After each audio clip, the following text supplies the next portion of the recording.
Thank you, everybody, for coming to the Aaron Torres Podcast YouTube page. If you could do me a quick favor, see that little subscribe button at the bottom of your screen? Go ahead, click that subscribe button. Really does help our channel grow, our audience grow, and I really do appreciate it more than you know. So click that subscribe button. Appreciate your support. Now, here's the video that you came here for.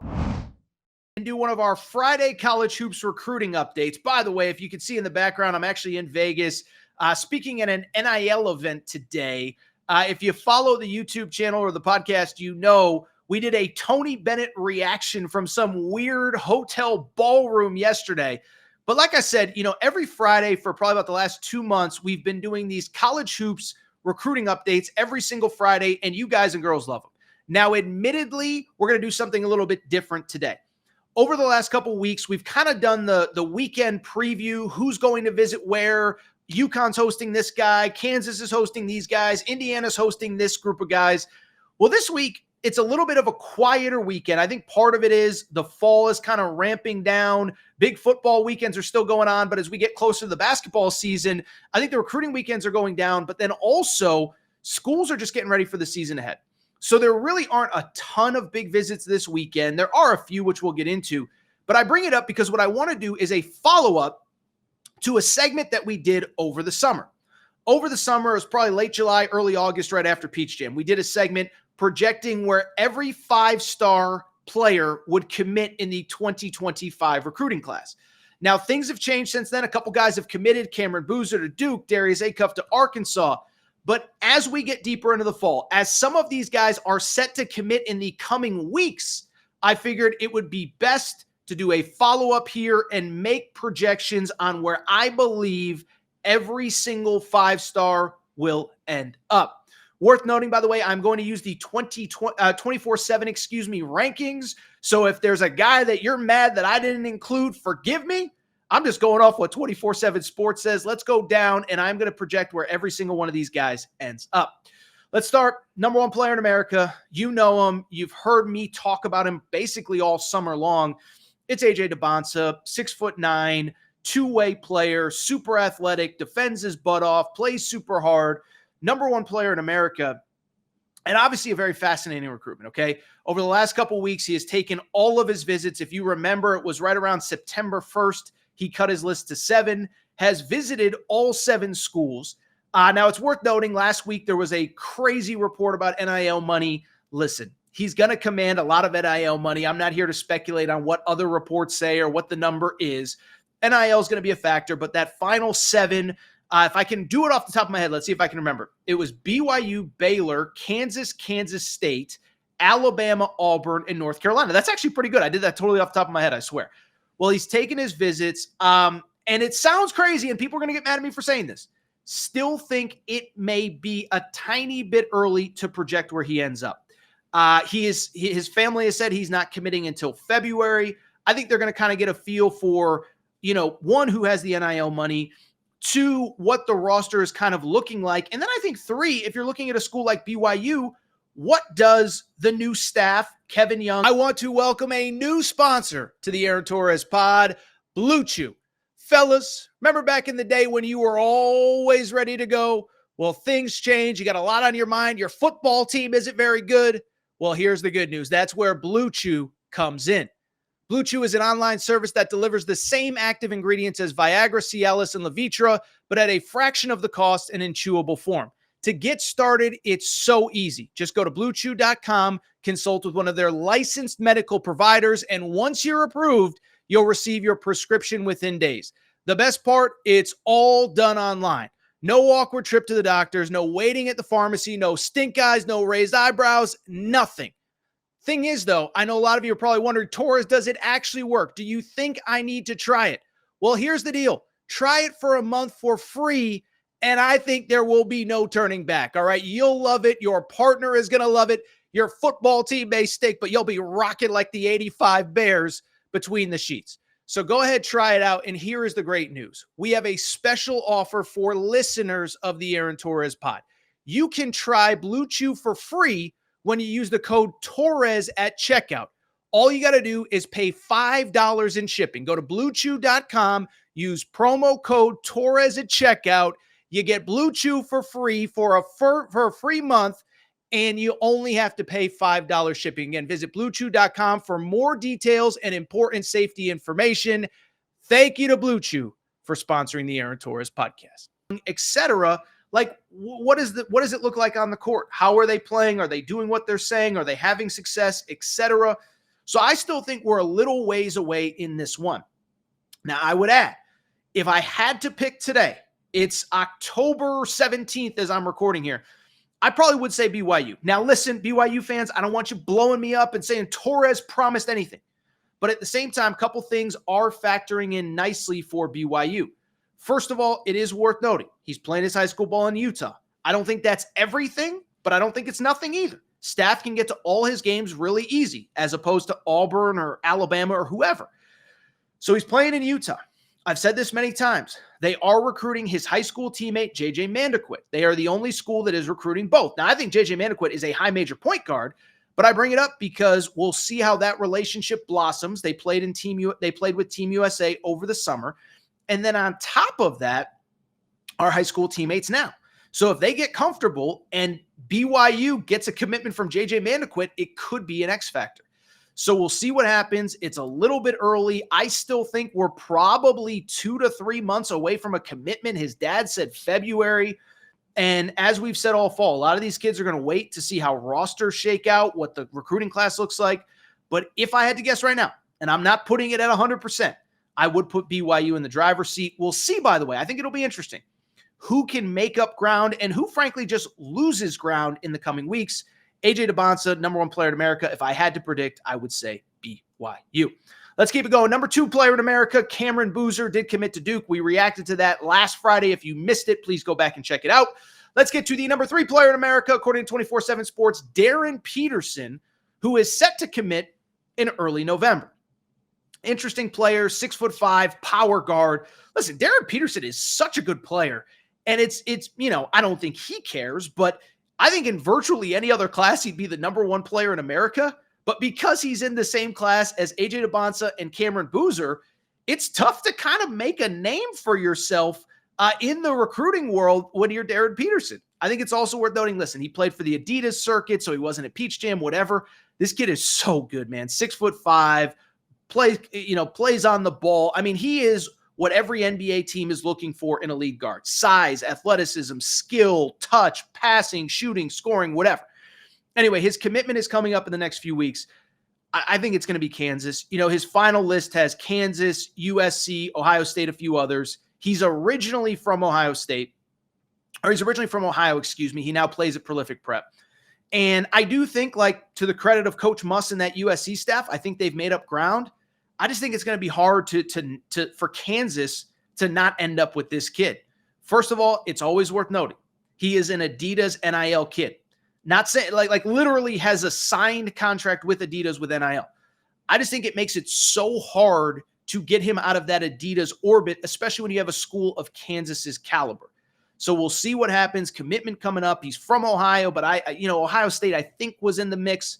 I think it's ultimately going to be Kansas on Darren Peterson. And if they get him, that is a heck of a get. And I would add, it'll be interesting to see the ramifications in recruiting. Is NIL money being afforded to him? What does that mean for AJ Dybantsa? What does that mean for the rest of the class? What does it mean for the portal? But I would expect Darren Peterson to commit to Kansas in the coming weeks. Number 4 player in America, a player we've kind of updated every single week on this show. Nate Ament, 6'9", skilled as heck, can, again, new age forward, puts the ball on the floor, can shoot threes, can pass, dribble, shoot, can kind of grab a board and kind of go length of the floor. And just a really skilled player. I had somebody actually in the comment section a few weeks ago compare him to Jabari Smith, who played at Auburn and then ultimately ended up as the number 2 pick in the draft in 2022. I like that comp. I like the game. And Nate Ament is a stud, okay? As far as his recruitment, he's taken a ton of visits. He was at Duke for their countdown to craziness, was actually with Virginia for half a second, but I think they're probably out of the mix without Tony Bennett. He's visited Texas. UConn's tried to get in the mix. Kentucky has tried to get in the mix. This is one. I don't think he's committing until the spring. We can speculate. We can guess. If I had to guess, maybe it's Duke. But this is a kid that's going to take his time, kind of a late riser in this class. And I think he's going to enjoy the heck out of this recruiting process, going to take his time. I don't think he's committing until April or May. My guess is Duke, but I think a lot is going to change between now and then. Let's get to the number 5 player in America, Darius Acuff. He is committed to Arkansas. He's a great player. We talked about him when he committed, but 6'3", 6'4", kind of that Calipari lead guard, put the ball in his hands. He's going to make plays for himself. He's going to make plays for others. So he is very talented. If you missed that commitment video, you can go back and find it. Let's get to number 6 in America. Very interesting player, Koa Pete out of Arizona. 6'9" forward. We've talked about him a ton. A credit to him. I've said it a million times. I remember watching him in 8th grade. He was playing in an event with, I want to say Jalen Duren and Derek Lively, and he held his own.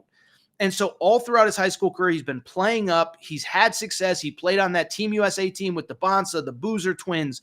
And he is just a very talented big forward. He's another one I fully expected to go into the spring. I've said it from the beginning on him. I think he's one. His brother plays in the NFL. He's got other brothers that have played high major college football. And I just think that they're a smart family in that they're not going to rush into something until they're ready. And they're not going to rush in this NIL portal world where half of a team's roster might not get built until April and May. So I expect him to be a spring commitment. He's from Arizona. He's taken visits to Arizona and Arizona State. There was a Houston conversation for half a second. I don't know how involved Houston is in. I still don't think that Calipari and Arkansas are completely out of the mix. He knows he's a one and done, and you could criticize Calipari for whatever. He gets you ready for the pros. So right now, if I had to guess, I would say Arizona. It's the local school. It's easy for him to get to. I don't think we're getting any sort of clarification on him until later in the spring. Let's get to number 7 in these recruiting rankings, 5 stars that are uncommitted. Michel Brown Jr., very good guard, 6'3", 6'4", lefty. Very interesting recruitment. I remember talking about this one in the summer. Was a kid who early on, I think Ole Miss with Chris Beard kind of targeted him early. They seem to have all the buzz early, but this is a kid that in the fall, he has kind of taken his time in recruiting. He has changed schools in high school. And because of it, I just think it's going to be a little bit of a process on where he ends up. Has taken visits to Indiana in the fall, Kentucky in the fall. I believe he was supposed to go to Louisville. There's some Adidas ties there. And, he's got a few scheduled visits, including Arizona and Maryland, at least for now, on the books for later in the fall. So we'll see what happens. I'm going to make a guess, and this is mostly speculation. Again, I would not put this in as a crystal ball. I am just telling you, I promised you I'd make a pick out all these kids. Probably feels unfair. Does feel like Louisville's got a little vibe to him, a little buzz to him. He was supposed to be on campus a few weeks ago. Pat Kelsey is going to get his guys. There's some Adidas ties, whatever. I've been told Alabama's kind of making a move on him as well. But this is one, I think it's going to be much later. If I had to guess, I would say Louisville, but that's not one I feel great about. I know Kentucky had him on campus, but I think Kentucky's probably going to end up with another point guard who we will probably talk about before the end of this segment. Let's keep it going. Michel Brown was number 7. Number 8, oh boy. Let's talk a little Caleb Wilson. So Caleb Wilson, 6'8", 6'9" forward. Oh my goodness, we've talked about him a ton this summer, okay? Big forward. Played AAU ball with the Boozer twins. And what I've always said about him, I respect that, he can play on the ball, off the ball. He can be the star of a team, but he played with the number 2 player in America, Cam Boozer. And some nights he was a star and some night Cam Boozer took over, and that was perfectly okay. So I bring it up to very simply say that when I look at this kid, can be a star, can be a role player, can do a lot of different things, but 6'9", super skilled. And I'll say this, and this is no disrespect intended. It might sound that way. He is taking full advantage of this recruiting process. He has taken a lot of visits this fall. The reports are that as of right now, he is expected to be at Georgia Tech this weekend. He is expected to be at Georgia Tech this weekend. He's playing high school ball in Atlanta, so that's not a total surprise. Damon Stoudemire is going to do good things there. Also has been to UCF, has taken a visit to Kentucky, has taken 2 different visits to North Carolina, one in official, one in unofficial. And if I had to take a guess right now, I'd say it's a Carolina-Kentucky thing. Listen, seems, by the way, Arkansas is trying to get in the mix. Cal went to visit them a bunch during the fall. If I had to make a guess, I would say Kentucky only for this reason. I think it's going to be a Kentucky-Carolina thing. If it's Carolina, I would not be surprised. By the way, if it was somebody else, I wouldn't be surprised either. And I know I'm talking fast here. I'm trying to get a lot of information in a short amount of time. Just bring it up with Kentucky. Listen, Kentucky is trying to put together that dream class. They have Jasper Johnson committed, Malachi Moreno committed, Caden Lewis, I think, is on the verge. And so why that matters to me is because good players want to play with other good players. And with Carolina right now, that 2025 recruiting class is off to a slow start.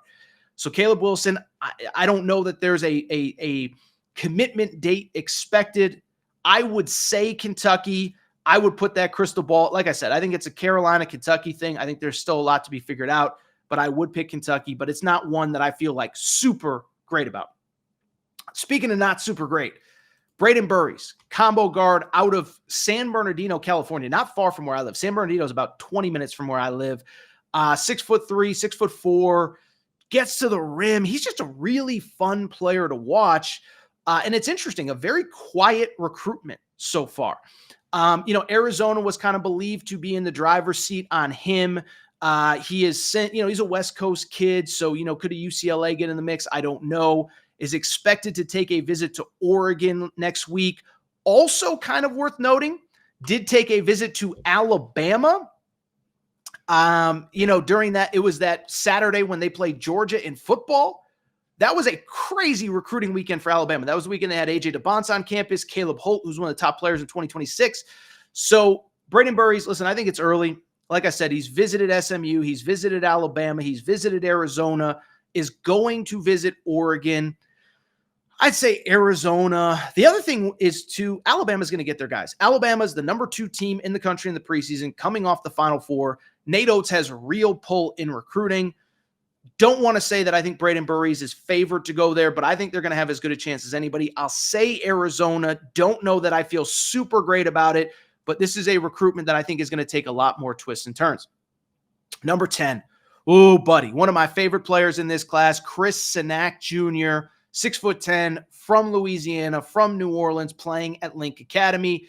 Really interesting story, right? He cut his, he is a player that has really blown up over the last, probably 6 months or so, essentially unranked coming into the summer. And over the summer, blew up, was the MVP of the MBPA Top 100 camp. And I mean, it was a who's who of who offered after that. He has a final 7 right now of Houston, Auburn, Kentucky, Arkansas, Tennessee, LSU, and Baylor. He's actually visiting Arkansas this weekend, one of the few big visits that's going on in college basketball. If I had to guess, listen, I think LSU is probably in the driver's seat, but it's also worth noting with LSU, listen, I love Matt McMahon. I think he's a great coach. It has not worked out well there. I'll be curious. They have a very good recruiting class right now on paper. Can you get Chris Sinak on board? And then I think it's one of two things. They've struggled each of the last 2 years. One, if you have a good season, whatever. But 2, it gets interesting, right? If you have an elite recruiting class coming in, even if you've struggled, maybe it makes it less likely that you get let go if you're Matt McMahon at the end of the year. And I'm not speculating that he is. I love Matt McMahon. I think he's a good coach. I think he's going to figure it out. I'm just saying it's been 2 bad years back to back. You have a third one, people are going to start answering questions. So with Chris Sinak, it's interesting. If he commits, 1 could be available down the road in six months from now after the season. But 2, if he commits, is he the guy that potentially saves Matt McMahon's job if it's not a good season? By the way, is he the future of the program if LSU does have a good season this year? So Chris Sinak Jr. is going to be at Arkansas this weekend. They're ironically playing LSU. But to me, I think it's LSU's recruitment to lose.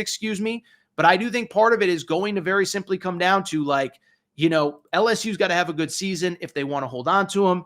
Number 11. Okay, we're going to start to wrap up here because there's only a couple more kids and most of them are committed.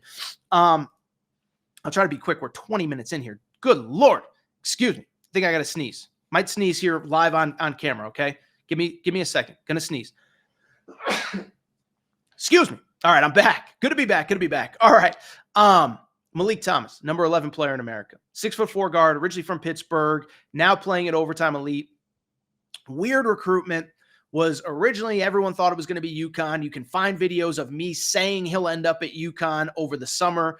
UConn took Darius Adams. I think they've largely backed off. And it feels like an Arkansas-Kansas State conversation. What's interesting, there's been a bunch of visits scheduled that he actually canceled or did not show up to, including Alabama that weekend, late September, when they hosted Georgia in football. He was supposed to be there. He didn't show up. Did go to Arkansas, was there for the Tennessee football game, and I think he's Arkansas's to lose. Now, he is expected to visit Kansas State next weekend. I think that's one worth following. If he does not show up at Kansas State, that's probably a pretty good sign that he probably wants to play at Arkansas. Keep an eye on that, but Meleek Thomas, to me, is the guy. I think he's going to end up at Arkansas, and I'll say this, too. Fascinating recruitment, but also you get him and Darius Acuff, that becomes very, very, very interesting. Cal clearly has a plan for them. They visited together, so clearly they have no problem playing together. Two of the top guards in all of high school basketball potentially end up at Arkansas. Let's keep it going. Let's wrap. Number 12, Isaiah Harwell has committed to Houston. Don't need to talk about him. Number 13, Jasper Johnson. We certainly talked about him, committed to Kentucky. Jalen Harrelson, number 15, committed to Notre Dame. Number 14, committed to Notre Dame. Let's wrap with the final two 5 stars in the 2025 class. The first one, Shelton Henderson. Okay, 6'6" wing out of Texas. Really skilled, kind of that, 6'6", 6'7" wing that everybody's looking for. He is down to a final 3 of Duke, Texas, and Louisville. He is from Texas. If I had to guess right now, though, I would put Duke as the favorite. I noted this a few weeks ago. He shut down his recruitment right after visiting Duke. That always says something to me. So I'd go ahead and project Duke with him. And then lastly, let me just say this really quick. Final recruit, Braylon Mullins, new 5-star. He commits next week. He's down to UConn, Indiana, and North Carolina. Listen, we've talked a lot about UConn on this channel. Eric Reeby, committed on Wednesday. We didn't even do a commitment video for him, but Eric Reeby committed. I think Braylon Mullins is next. And I don't even think it's like a secret at this point. I think even Indiana fans have kind of conceded we're probably not getting him. 6'4", probably the best shooter in all of high school basketball. And I think if he ends up at UConn, I think their class is largely done. Eric Reeby, 7-foot center. They have Darius Adams, the combo guard. And you're talking about 3 top 30 or so players. Man, oh man, what a recruiting class that Dan Hurley could close if and when that happens. Again, it feels like even Indiana fans, he's from Indiana originally, feels like they have conceded him to UConn and moved down to plan B. So Braylon Mullins, I expect to be a 5-star that commits to UConn. Really quick, couple other names that are at least worth monitoring. I think the big one that everybody's curious about is Caden Lewis, 6'4" guard from the DC area. Has a final 3 of UConn, Duke, and Kentucky. And I'll say this, first of all, when UConn got Darius Adams, I thought that kind of knocked them. I thought it knocked UConn out for Darius Adams, or for Caden Lewis. UConn fans got mad at me. But the combination of Darius Adams committing to UConn, of Caden Boozer committing to Duke, I think that does put Kentucky in very good position for Caden Lewis. He is a 4-star, not a 5-star, but a very, very, very good guard that I am excited to see. All right, I'll tell you what, I'm going to roll. That's 20 minutes of recruiting coverage.